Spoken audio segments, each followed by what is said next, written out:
Hello, I'm Dan Gable. It's my honor to introduce the Dan Gable ASICS Wrestling Clinic DVD series from Championship Productions. This clinic has assembled some of the finest coaches and presenters the sport has to offer. They will provide you with techniques, strategies, drills, and philosophies that will help you and your team get better. Now allow me to introduce Jim Miller, head coach at Wartburg College. Jim's teams have dominated the Iowa Conference since 1991, with over 300 dual meet wins and 15 consecutive Iowa Conference championships. Jim's squads have placed first or second in the nation in 12 of the past 14 years.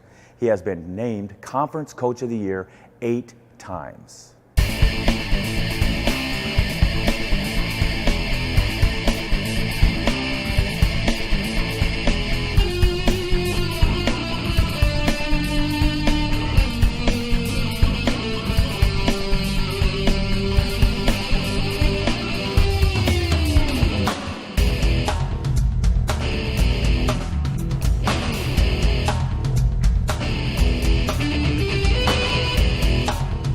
Start out with some things. I think I'm probably the only presenter today that was a high school coach. I was a high school coach in Iowa for 7 years, and then I went to Northern Iowa as the top assistant coach for 8 years, and then been at Wartburg now for 16 years. So I've kind of had a taste of every level, and some of the things I want to talk about today have kind of stayed with me for the whole, whether it's high school, Division I, Division III, some of the concepts, I think.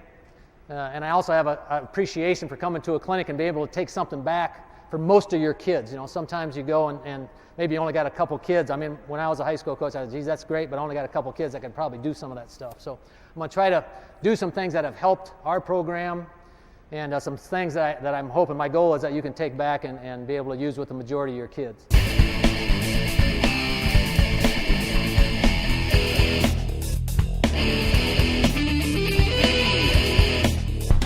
One thing that I guess my philosophy is I don't take anything for granted. Take nothing for granted. So when I start teaching, I start with the start. You know, I don't know if how many people start with the start. You know, when you coach football, talking about defensive linemen, you talk about the start all the time. Don't move your hands until the ball snaps. When you're talking in track, you know, with sprinters, the start, so obviously utmost important. In wrestling, I think it is too. And so when I talk about the start, I'm talking about not putting your foot down until you're ready to wrestle. Do not put your foot down until you're ready to wrestle. And what happened here is I lost a real key match one time that cost us a championship. And at that time, I thought, that is never going to happen to us again. And so when I talk to our kids, I don't want them approaching that mark until they're ready to compete. Okay? And so when we go off the mat, when you got a kid go off the mat, that's a teaching moment. That's a coaching moment. I want that kid to look over. If I got something, great. If not, great. But I don't want him going right to that mark. I don't want him going to the mark. Ready to go to the mat. Okay? And I think a couple things happen because of that. Number one, it keeps them focused each start. And number two, they're always ready to wrestle. I don't know how many times when we go recruiting, that this is what I see. Kid's looking around, he's straight-legged, his foot's on the line. You know, how many times you got an opportunity to score off the whistle? Okay, so when I talk about a concept, that's the most basic one I'm talking about, but that's what I'm talking about. I don't take anything for granted. Every time we get a start, we're going to try to take advantage of it. And a lot of times, if you've got kids tuned into that, they will know partway through that match that they got an opportunity. Because partway through that match, if they're ready, and at the beginning, most of the time that opponent's probably ready to go, but at some point in that match when fatigue sets in, they know without even looking, hey, I got an opportunity, boom, opportunity to go on the whistle.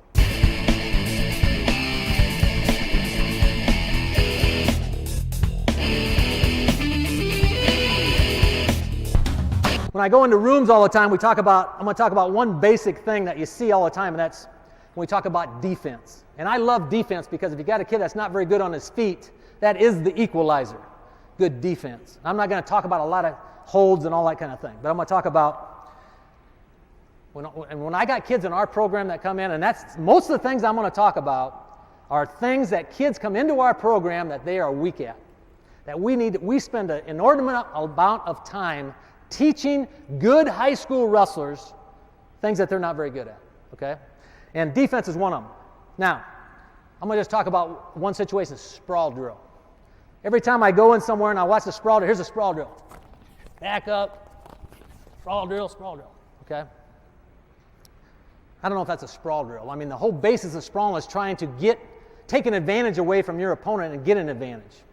And so what happens is, come here, somebody. I'm sorry. This is Robert Struthers, our 25-pounder this year, is a state champ for Emmitsburg. And in the white shirt, it's Eric Keller, who's our associate head coach at Wartburg. 2 years ago was a National Rookie Coach of the Year at North Central College. But what I'm getting at is, you get a kid that's always hitting that sprawl, and that's great for a double, but as soon as that guy takes a single shot around the corner, and I'm hitting that same sprawl, that's where you're at. Okay, so either side. So when we talk about sprawl, here's the goal. Square up, stuff the head, slide down. Square up, stuff the head, slide down. So when he's hitting it, I got to sprawl and stay square. I got to sprawl and stay square. If he goes the other side, it's the same thing. He go here, I got to sprawl, but I got to stay square. I can't give up that angle right here. Can't give up the angle. And so that's the sprawl drill, no matter what side he's going. And then at that point, hit it again. At that point, square up, stuff his head, slide down. Square up, stuff his head, slide down. Obviously, you guys know, hey, as soon as that head pops up, I got a whole new situation right here. I got a whole new situation. So I'm going to square up, I'm stuffing his head, and I'm going to slide down. What I mean by sliding down is, if I'm right here, it's a big difference being right here than 2 inches lower. Because right here he can't lift me. And right here he can lift me. Okay? So that slide down. How do you slide down? You just push. Get down there. So all three of those. And then at that point, you got an opportunity to attack. You got an opportunity to score. So I'm stuffing, sliding down, and now I got an opportunity for go behind, front headlock, whatever it might be. Okay? I don't want to talk about a whole lot of that stuff, but so that whole sprawl thing, and that's what we drill. Will you both guys come out? So we talk about a sprawl drill. Sometimes, I use it in the practice when guys are tired, all that kind of thing, but we drill it in their head. I mean, so these are the things I'm talking about. We're going to drill it in their head. So when you're sprawling, let's do that sprawl drill. On your own, just on your own. So these guys are going on their own, just go ahead on your own. They're going both sides, and then the last thing is, stop. Last thing is circle up. You got to circle up. You cannot stay underneath that guy. Here he is, and I'm stuffing his head, sliding down, and all that kind of thing. I'm ready to go to work on him. He cannot stay there. And if he just comes up with his butt just like that, just come up, keep coming up. Right here is when you see all this stuff happen. Because the guy, he's not circling up. He's got to move. He's got to get out of there. He's got to, get out of there, get out of there. One way or another, again. So if he's this guy and I just sprawled and I'm trying to put him in danger, move your feet, circle up. So on that sprawl, that's why we're doing that. It's not just this at all. You're squaring up no matter where he is, and then if you get away, boom, you're circling up.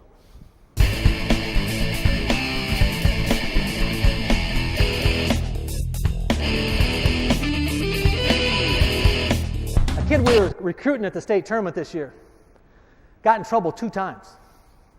I think it was probably a top 3 kid and didn't place. Both times, this scenario happened to him, but we talk about a lot, and I'm just going to go by whatever finish you got.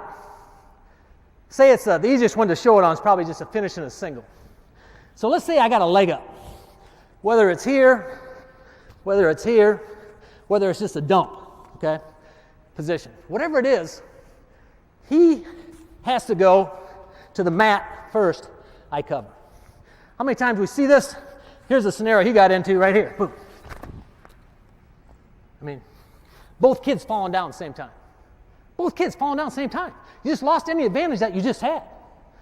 Okay, same time, even just in a regular dump, if I'm going to dump him down right here, me falling down even to my knees at the same time.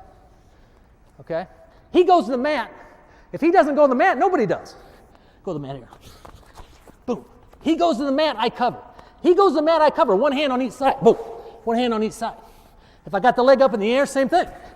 If I'm going this way, boom. He goes to the mat, I cover. Same thing on this side. If I'm going this way, he goes to the mat, I cover. Okay, that will save you so many times with kids that just have a tendency to get tangled up, and both of them fall down at the same time. So we talk about that scenario a lot, okay? And, you know, then you get into the same situation in a single leg where kids are holding on and they give up position. You know, the concept, hey, you never give up position by holding on to anything. You keep position no matter what. Why don't you guys get in there? So here's a situation. You know, number one, stop right there.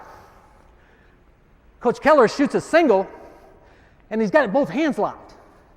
Now, you really don't need, I don't know why you want both hands locked, because most of the time, a good guy, he's going to sprawl right away, and you got to post your hand, because go ahead and keep your hands locked. Just don't let go. Here's what happens all the time. I see this all the time.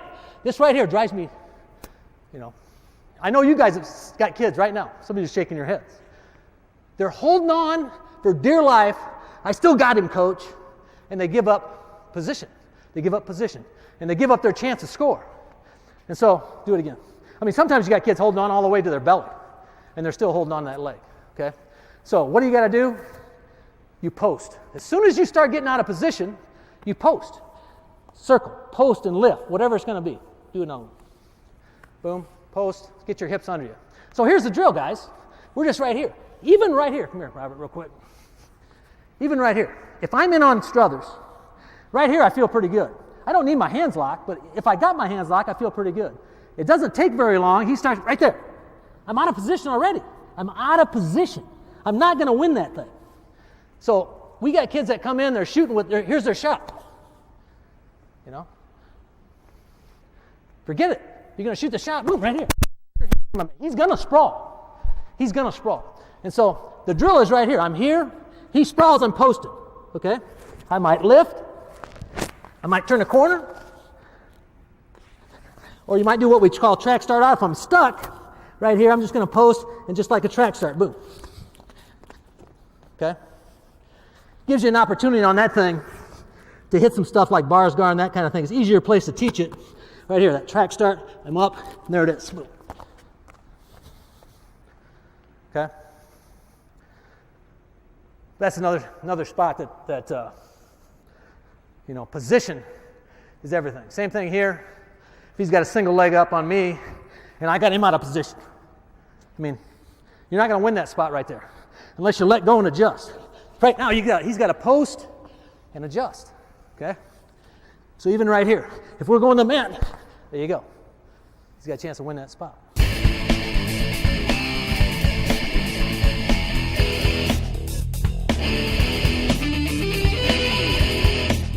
Here's something I think is kind of unique that, especially if you got kids that have trouble getting out, and that is the single most problem with good kids that come in to our program. The best kids we recruit are usually take down, let them up. They did that all through high school. Dominant kids on their feet. They never got rode much. They weren't down much. They didn't have to.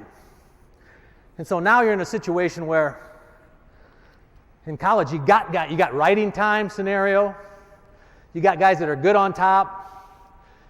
Guys that go close with them on their feet. Their defense is better. And so their whole strategy kind of changes. So kid has to be able to get out. So kids that are having trouble, we do a drill that I call it the field drill. Okay? Field drill is this. Now, it'd be like if you knew, just like on your feet, how many times if you knew that kid was going to shoot a single to your right leg, you knew that kid was going to shoot a single to your right leg, you might do something different. I mean, if your kid's like this and you knew that kid was going to shoot a single this, you might just this much might be enough to change things on your feet. Well, this is what we try to think in those terms on the mat, okay? Because so many times that top guy will give it away on what he's going to do on the start, okay? But we have kids, and I know you do too, they come on, my kid, he's determined no matter what, I'm standing up, or I'm switching, I'm sitting, I don't care what he does, that's what I'm doing, I see that happen 3, 4, 5 times in a period.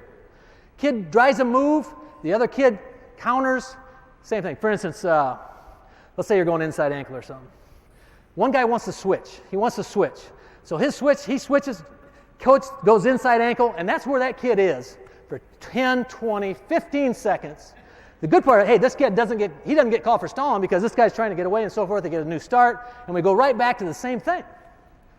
Okay, same thing happened if he's going outside ankle. So you're going outside ankle. That's what we call outside ankle. And he's trying to stand up right there. It's kind of hard to stand up. I mean, you get kids just like this all the time. You know, so we do this drill where I said, if you knew that guy was going there, would you go there? That's how I start the conversation with some of these kids. Some of them are a little hard-headed. So what we'll do is, I'll have the top guy. Bottom guy, you're set.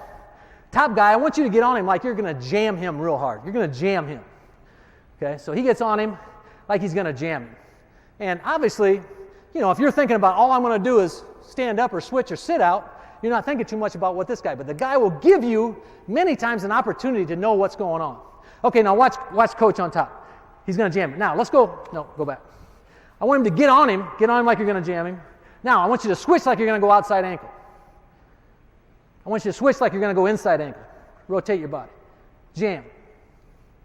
Outside ankle. Inside ankle. So you know when he went from a jam, all of a sudden that deep waist came way over here, like right here, that hand. Okay? Because he wants to go there right away. If he's going inside ankle, all of a sudden, let me get on quick. All of a sudden, that head's not way up here, that head's way back here. Ooh. This hand, instead of being tight, is way over here like this. Okay? And so we call that drill, and we do it enough, and here's the game I play, I did this every week in high school. We actually played, I'm going to show you the game. Okay, we did that enough. He's going outside ankle. Oh, I'll just go through it. Go ahead, get on him, coach. Get on him, you're going inside ankle. You're going jam. You're going outside ankle. Inside ankle. Okay, get off him. Okay, bottom guy, put your head down. Top guy, you put your head down. Put your head down. 1 is a jam, 2 is inside, 3 is outside. And you can do this with all kinds of things. Guy's going to leg you, whatever. 1 is a jam, 2 is inside, 3 is outside. Okay, 1 is a jam, 2 is inside ankle, 3 is outside ankle. Where's he going? Yeah. Okay, so it becomes, when you get a kid to think about it, all of a sudden, I know where he's going.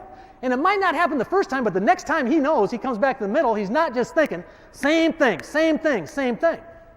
Okay, because if you know that guy, for instance, is going outside ankle, let's use this one. Right now, hey, go ahead and grab his ankle. What you normally do, here's what we drill all the time, rotating over. We rotate to the ankle, rotate to the ankle. And so at that point, get a new start. You think he's going outside ankle. Don't hit your stand up. Go ahead, ready, go. He's going there on the whistle. He's going there on the whistle. So he's not stuck. He's not knocked back down. Let's say you think he's going inside ankle. And so usually, here's what we drill on the inside ankle. You're going to do, go ahead, ready, go. He's doing a sit. He's going to short sit right away. He's going to short sit right away. So on the whistle, if you think he's going there, ready, go. Boom. He's going. And getting a start. He's getting a start. Same thing, now we give him things for if he's jamming us, if he's going to crab us, whatever you're running into with that kid. And so really gets them thinking a little bit and makes it so much easier to make a change during the match for a kid. And that's the way I want them thinking. Something ain't working, something's going wrong, being able to have the ability to make a change while the match is going on because of whatever happened, okay? And sometimes as a coach, he goes off the mat and say, he's going outside ankle, he's going outside ankle. He's going inside ankle, he's jamming you, he's crabbing, whatever it is. And so it kind of clicks sometimes, oh yeah.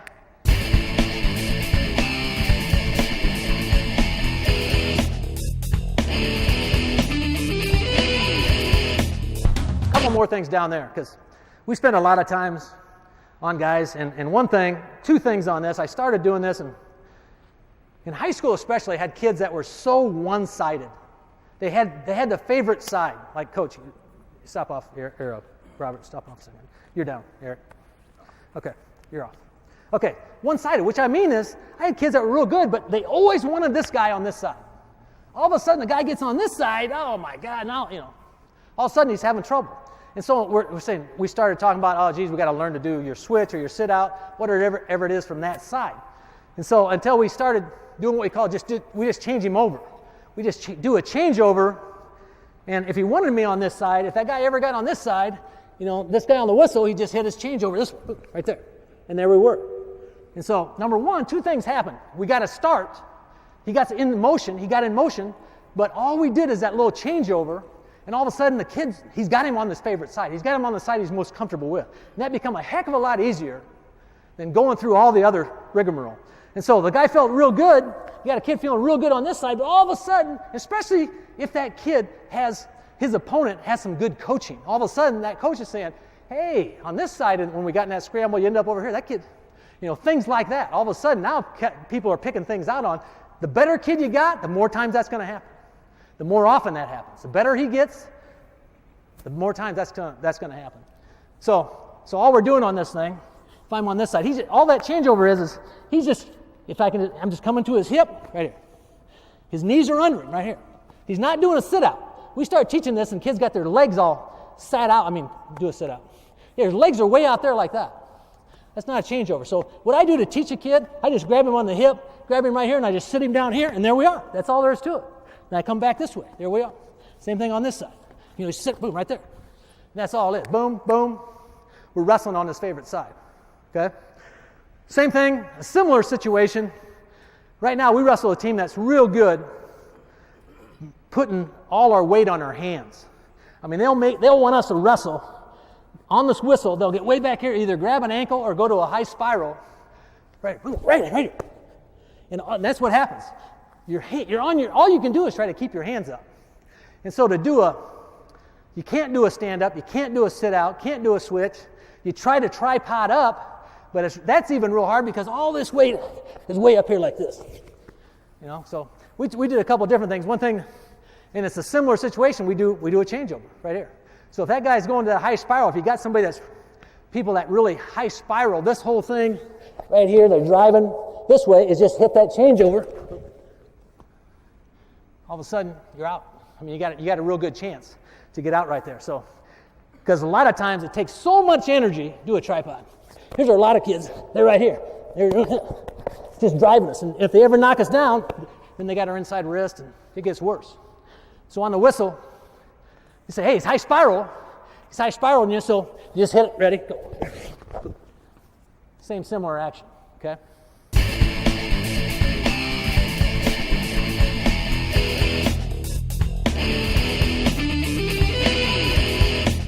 Some of our kids come in that real good on top. I love kids that are good on top. I think for recruiting, my eyes light up so much when someone's good on top. Because I think it's a lot easier teaching kids defense, takedowns, but it's tough to teach kids hold somebody down, turn somebody over. And so I think every kid has to be able to hold somebody down. And even our good kids, you get a situation, all of a sudden, 22 seconds left, you get a takedown on the edge. 22 seconds left. You got to hold that guy down. Whether it's writing time, whether it's end of the period, you got to be able to hold that guy down. So we work a lot on short bursts. And even if it's, and obviously overtime. What's overtime? 2, maybe 3 chances, that's it. In 30 seconds or whatever. Got 2 or 3 shots. That's all you got to hold the guy down. 10, 12, 15 seconds at a time. And we, because of that, when we break it down, like a lot of our kids, it's a lot easier for them to buy in. Well, I can hold a kid down for 15 seconds. And that's where we start sometimes with kids. But what we'll do is we really try to build into setups on top. Setups on top. Now on your feet, everybody works on setups. Sometimes you got guys thinking, if I fake here, he steps this way, I go this way. Or on your feet, there's so many setups that kids have just normally, as they've grown up, hit one thing to the other. Well, we're trying to do that with drills and scenarios on top. What I mean by that is, probably the thing we work on the most is just a 180 jam, and we'll start with that. So here's the progression. We'll start with a 180 jam. 180 jam is basically just, coach is going to put his knee up his butt, and he's going to turn him in a circle, and he's just going to jam the heck out of him, and go ahead and do it. And it might take a full circle to get him to get a breakdown or get an arm. Okay? Do it again.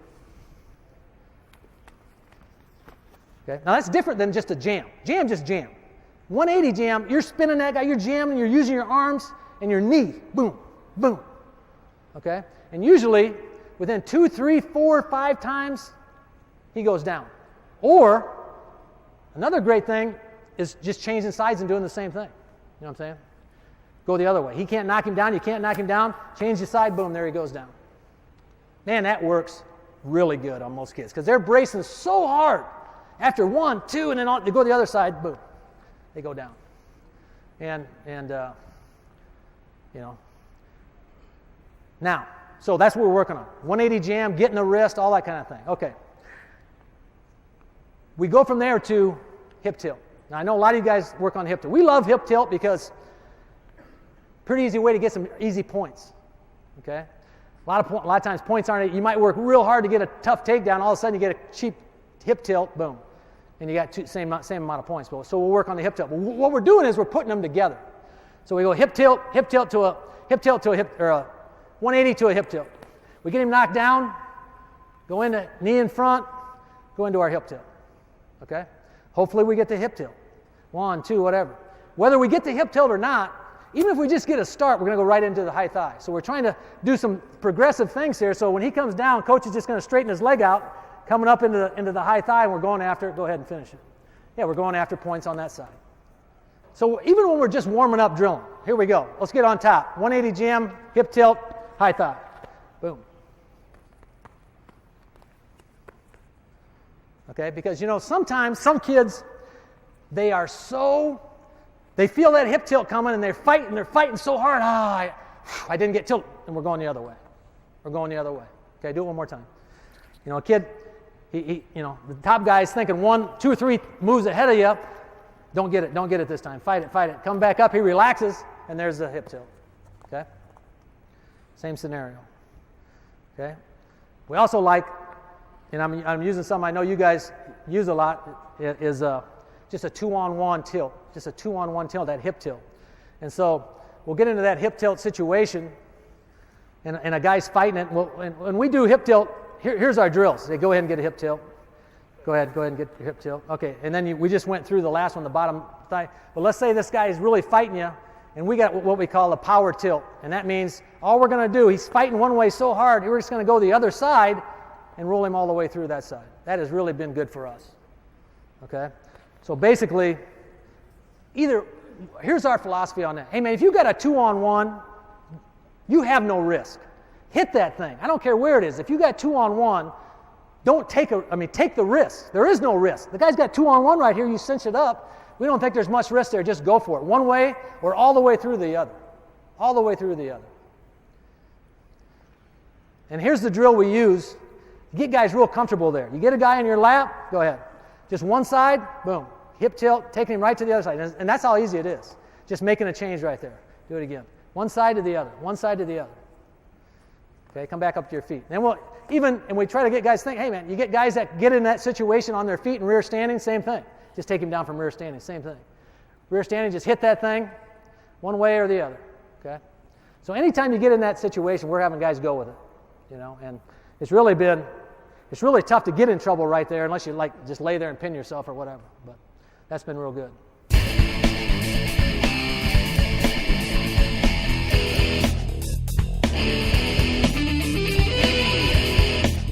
I would usually get questions on the clinics on drills and things like that. These are things that we work on a lot, especially at the end of the year. I don't know why it is that way, but it is for us, especially at the end of the year, when I'm really worried about guys getting called for stalling. At the national tournament, you got referees. Everybody's got a number on their back. The referees are getting evaluated.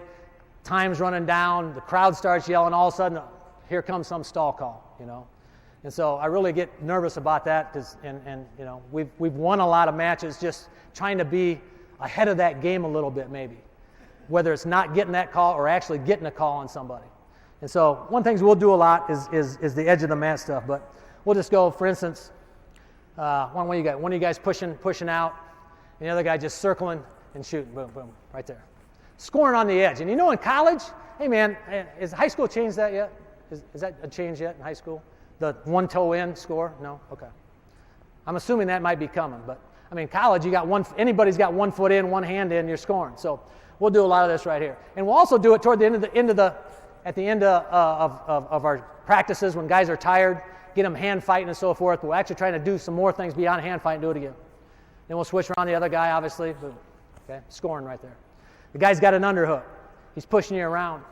Same thing. You got to beat the underhook, score, especially on the edge. Okay. And we always go drill. Both guys have been warned for stalling. You've been warned for stalling. You cannot back up. You cannot back up. We were at the Detroit for the Division I tournament this year. One guy's doing most of the work, probably done 80% of the work. The other guy gets 2 underhooks, drives him off the mat, gets a call. One guy's done, he did 80% of the work, the other guy did 20%, but he made him look bad on that underhook. Okay, one more time. Okay.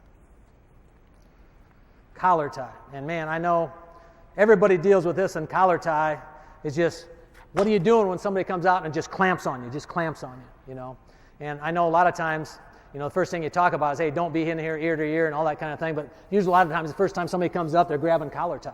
And so we talk about, okay, beat the collar tie. And the same thing as beating the underhook, same thing as beating the 2-on-1, same thing as beating the guys pushing you off the mat, you're beating collar tie. So we're just going to go through, here's a couple ideas on beating collar tie. One is just a pass by, okay? Now pass by, that's probably the one thing that beating the collar tie that our kids have the most trouble learning. But the kids that do learn the technique, and sometimes it's the second season when they really feel comfortable with it, they're the most successful of not only beating the collar tie, but scoring off the collar tie. Okay, scoring off beating the collar tie. Do it again. So all we're doing right here is, that guy's got the collar tie. We're just, go ahead, Eric. Yeah. He's passing that thing underneath him and attacking. Okay, one more thing. Let's do it real slow. Actually just lowering his head, stepping in, and then there's a situation where you got a chance to attack a leg. Okay? Passing the collar tie. Throwing by the collar tie. These are all things we'll work out. Some guys are better than others. And there's a lot of different ways, obviously, to throw by, but there's one option. Okay? Do that again. One, he's grabbing his bicep, just throwing him by. One, he's just popping up the elbow. Same thing on collar tie. Okay? Another one, obviously, just 2-on-1. Take that hand off 2-on-1 and go to work on that thing. Okay? And so, just that whole concept. Whatever that guy's doing to you, and a lot of times everybody's going to run into the collar tie. We spend a lot of time on those. There's 3 or 4 things that we talk about all the time. Which one or two are you going to do? That's the option for the kids. Which 1 or 2 are you going to do? But the option is, come here, Robert. The option is not this. The option is not here. The option is not here. Some guys, especially big guys, if we can't get them to do anything, we're doing this. Just laying over. Laying over, because if he's not doing anything to me, this is where that happens. That's where a guy starts beating on your hip, because you don't beat the collar tie. You got to have that neck where you can't, and this is something that can't happen. You can't bend over. And so right here, I can't let, how many times you had Brands here this morning, how many times that happened? Boom, boom, boom, boom, all of a sudden double. The guys at the end of the period is looking like this, So you got to be aware and take that thing off. So if nothing else, right here, if we can't get anything else, the guy's not very talented, we just have him lay over and pull it to us. John Smith's got real good right here. That you wrestle Okie State, that's what you're going to see right here. But if nothing else, this is real easy, right here. And all of a sudden, snap my head. A guy can't snap my head anywhere. And then, even if you're big, slow, heavy, it's real easy to come up. Okay, boom. Okay? So we just call that overlay. We just call it the overlay. Okay? So there's some options. But that's some things we really work a lot on. Anything on the edge of the mat, we work a lot on. Okay? Especially, like I said, at the end of the year. Because, man, scoring on the edge of the mat, not getting scored on the edge of the mat, not getting called for stalling at the edge of the mat, getting pushed off, and so forth. Okay? I think it's worth your time doing it.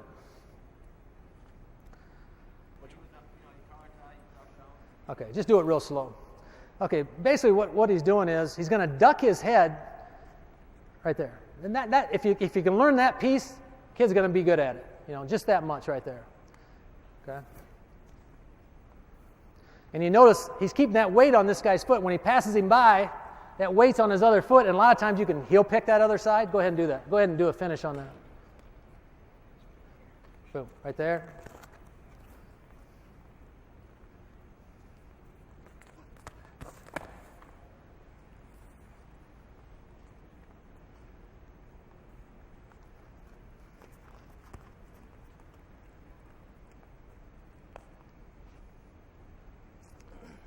You mean right here? Just right here? Okay. That scares me, that thing. That scares me. Here's what I teach on over and under right away. That guy come up over and under, right here, and I call it stuffing the elbow. Stuffing the elbow. That means as soon as this hand comes in, for me, I'm stuffing that elbow out. Okay? I'm not going to hang out with a guy. I'm not very good here. And most of our kids, we don't work here that much. So the first thing we're going to do is like get our, not be chest to chest, lower my shoulder, stuff his arm. And then the next thing, as soon as we get stuff there, boom. So most of the stuff we work on is not getting beat and over and under, not getting beaten over and under. So same thing happens. I mean, what's the guy? I mean, he could lateral, he could underarm spin, all that. Right there, it takes care of everything. And then if I'm stuffing that elbow, if I can get it down just a little bit, then that opens up all this stuff right here. Okay. Up here, I can't get there. Up there, I can.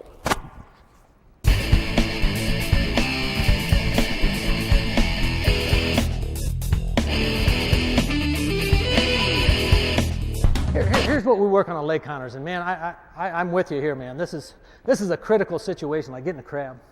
We'll actually start out in the crab with legs, and I think because here's what happens when a lot of kids gets pulled back. When he pulls me back, here's where my position is. It's easy to leg me. Yeah, easy to throw a leg in. Okay, so first thing we talk about is just staying in position. You got to stay in position all the time. Right here, we're out of position. So if that guy pulls me back, my knees are with me. My knees are with me, okay? So do it. Let's roll around in here. Yeah, I'm here. I'm staying in here, nothing else. Keeping my knees up. And then when I attack, I'll just show you the counter. The one that is probably the easiest to teach kids for us and the most successful. And all it is I'm just going to get right here, okay? I'm just going to get right here. So the key to this thing is I'm just keeping my hands. When I say stay in position, I got to have my elbows in. I can't be like this either. All of a sudden, he's got 2-on-1, and I'm in trouble. So it's the same thing on your feet. I got to stay in position with knees and feet, okay? And then when I get him stopped, he's pulling me back. I'm staying in position. All of a sudden, I got a chance to hook, okay? And this means I'm just coming. I usually put my feet both on one side, and I grab his instep, okay? He's holding on, hold on. And here's what happens. So right here. So we might start like this. He might pull me to the crab or try to leg. Let's do that. Pull me to the crab or try to leg. Boom. Hopefully I can keep him on it. Now right here, I like being here. And I think with a legger, you can either wrestle where he wants to put you or you wrestle where you want to put him. So if I get a guy that's going to crab or legs, I want to put him where I want to be right away. Not where he wants to put me. And I can never be here. I mean, that is what he wants. He wants me right here with the legs in. So if at all costs, if I can put him on one side, I don't want the leg in, but if it is in, I got to try to take it out. Here, I'm going to try to take it out here. I can't take it out here. I can't pull it to me. You can see what's going to happen there. So that thing comes in, I got to take it out. And I usually will try to take it out this way. This way. Boom. Boom. Boom. And you don't let go until you got what you want. Too many times you let go. As soon as you get out of his lap, we call it get out of his lap, and I'm getting out of his lap right here. I'm pushing down on that knee. I just can't come up, but right now I can't.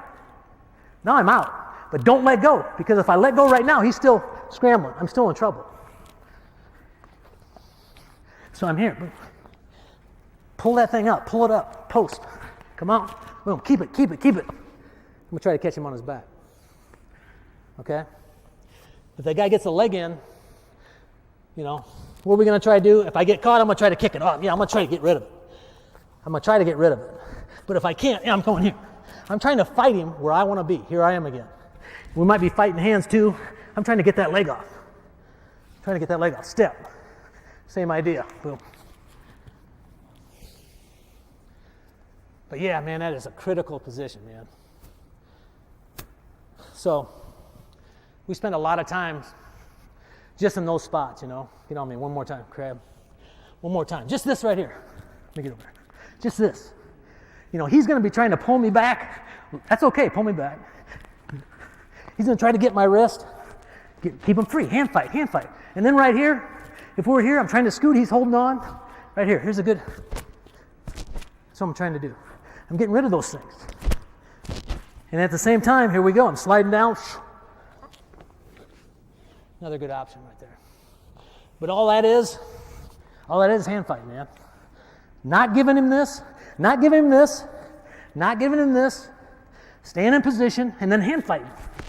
That's quick as it is right there. Boom. Here I go.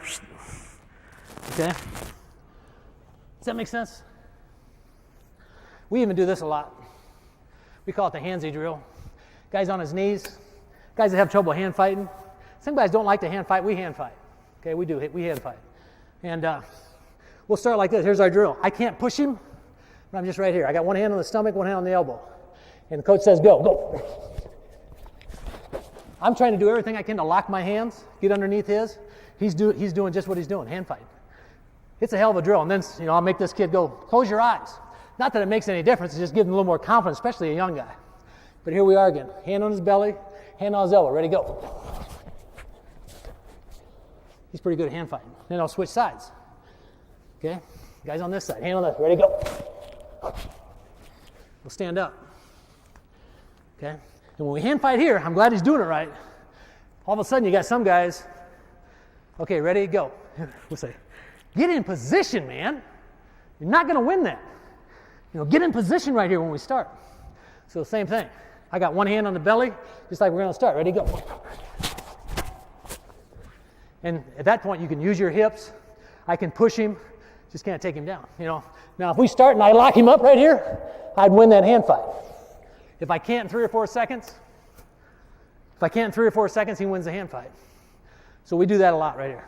Okay, boom. And here we go again, right here. This thing right here. This thing right here obviously is nothing. We talk about if I got a hand, I'm trying to put it behind me. I'm trying to 2-on-1 put it behind me. If he's got that hand, that's when we cut away. We'll just get rid of it at the same time we cut away. Okay? So all that time up here, we are hand fighting. We are hand fighting to cut away. Sometimes, you get a situation where I got his hand and he's got mine, or whatever. He's got my hands. We're scraping.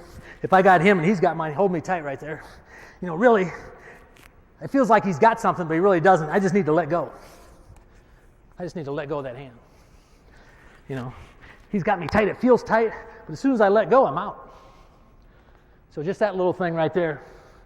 But we got to talk about that a lot because it just doesn't feel right. So if I got a 2-on-1 and he's got my arm and he's squeezing me tight,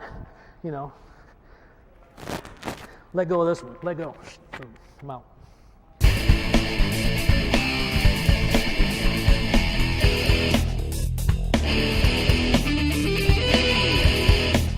High school, whatever level it was, the whole thing for what I think, just a quick 2 cents. Somebody said, what do you guys work on, mental training, all that kind of thing? We talk about one thing. Fighting your ass off the whole match, every guy. That's what we talk about. Fighting your ass off the whole match, every guy. Every guy. And to do that, obviously it has to take place in practice on a daily basis. I mean, that's the goal. You give them an opportunity, And I've been the high school coach, man. I know it's hard. Some kids can't do it for a minute. They can't fight hard for a minute. Well, then you start with 30 seconds. You start with 20 seconds. You start with some situation where that kid can realize I can fight for X amount of time. Okay? And then a couple weeks later, it might be a minute. It might be, and that's how that thing builds. And obviously, it's a little bit easier at the college level, but that it's never easy. Here's the hard part. Get every kid to do that at the same time. Get every guy, every weight class you got to do it at the same time. A lot of times this week, these 4 guys look great. These 2 are average. These 2 didn't look worth a dang. Next week it's somebody else, and these 2 didn't. That's the challenge we talk about all the time. Who said we can't do it? Who says every single guy can't be at their best at the same time? That's the hard part. That's when you win championships. That's when you have a chance to set records. And that's what we strive for every time. It's not complicated. It's hard, yeah, but it's not complicated. That is the goal. And if a kid comes in, especially a kid that's not the best kid, and he does that, I'm praising him from the get-go. That's what I'm talking about right there. That's what I'm talking. And sometimes the kid just got beat. And I'm telling everybody, hey, that's what I'm talking about. That is the goal. Fighting your ass, not the score. Too many kids, I think, are worrying about the score. In practice, we do not talk about the score at all. I don't care about the score. Did you fight or not? Yes or no? Yes or no? And if you didn't, why not? Why not? That is the goal. And the good part about that, every kid on your team can accomplish it. Every kid, I don't care how bad he is, he can fight his butt off the whole time. Yes or no? And that's what we talk about. That's where it starts. And as soon as, as soon as some kids realize, I'm accomplishing the goal. They might not have won the match. I'm accomplishing the goal. I'm doing good. Man, that is so encouraging for kids and confidence-wise for kids when he comes off knowing that, hey, I can still have the love of everybody, do what everybody wants, and all I got to do is go hard for 6 minutes or 7 minutes, whatever it's high school or college. That's what we focus on. And it's that, I guess it's that simple. Maybe it's not that simple, but how do you get that to happen is the harder part. But that is the goal. That is the goal. And when you get, when you think about it, in college you got 10 weights. If we have, we'll say in high school, if you got 10 guys doing that out of 14, and 2 guys are average and 2 guys, you're going to have a hell of a dual meet. You're going to be kicking some butt. You're going to win a lot more than you're supposed to. You're going to win a lot more than you're supposed to. And, all of a sudden, and you're going to have a whole lot of people coming to your meets because they love that. They love kids selling out. Look at these guys. I love watching this team because and it just builds. It's momentum, man. It's enthusiasm. It's everybody. It's good for everybody. But I think, especially if you guys have a team that's not real talented, that don't mean they can't do that. They can do that. And they will beat somebody they're not supposed to, individually and team-wise. And then here you go. And it's going to be pretty hard to tell, you know what, you shouldn't have beat him. I love that part. Our goal for every freshman we got is to come out. When's he going to beat somebody he's not supposed to? When's that going to happen? Because when it does, we can't tell him, hey, you shouldn't have done it. I'm beating him next week, coach. I mean, that's how that confidence thing. All of a sudden, you got a new kid. So what we do, that's what we do. In our practice, we have fun, we teach, and it's not real go until we wrestle. And when we wrestle, 2 things happen. I say, go get a drink. And that's the goal. Guys, go get a drink, but they know right now, okay, now we got to perform, right now. And the beautiful thing about that, I love this, is that those kids, it becomes a part of who they are. In a short period of time, they can get up, okay, now it's time to get after it. Boom. I love that. And that's what you teach them, because in high school, I'm telling you, it's hard. Kids I recruit, hey, when would be a good match for me to come, when would be a good time for me to come see you wrestle? Oh, maybe in 3 weeks. Geez, I don't know. I hope they don't forfeit to me. A kid can pick out 3 or 4 times, a real good kid can pick out 3 or 4 times in the whole year to have a college coach come watch a good match. Well, for that kid, it might be, okay, boy, this week I better be ready. This week I really got to be ready this week. No. Go get a drink. Be ready. And no matter if that kid's good, he's not good, your kid is performing to his ability. That's just, I'm just giving you my 2 cents worth. That's what has happened at our place. And when you get kids that are ready to wrestle, no matter who it is, and they don't care, and you know what else? Here's the other thing. And here's the story I tell. There's 2 kids. There's 2 guys wrestling. They're wrestling for a championship. They're both dead tired. They go off the mat. One looks at the clock and he goes, there's a minute and a half left. And he goes, man, there's a minute and a half left. Jeez. And the other kid looks at the clock and says, there's only a minute and a half left, and runs back to the middle. They're both dead tired. Difference is one guy don't care. One does not care if he's tired. He's used to it. He don't care. He knows he can operate there. That's the difference. And everybody in the stands knows who's going to win that match. Everybody knows who's going to win that match, including that kid that runs back to the middle. That's the kind of things we talk about. And because that is the difference.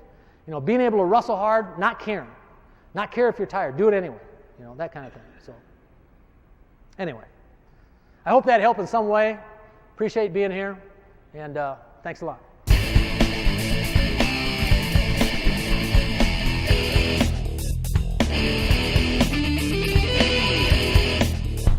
Thank you for watching this video from the Dan Gable ASICS Wrestling Clinic DVD series. For information on more Championship Productions videos and clinics, please visit the website on your screen. A special thanks to ASICS and 72 Olympic coach Bill Farrell for their sponsorship of this clinic.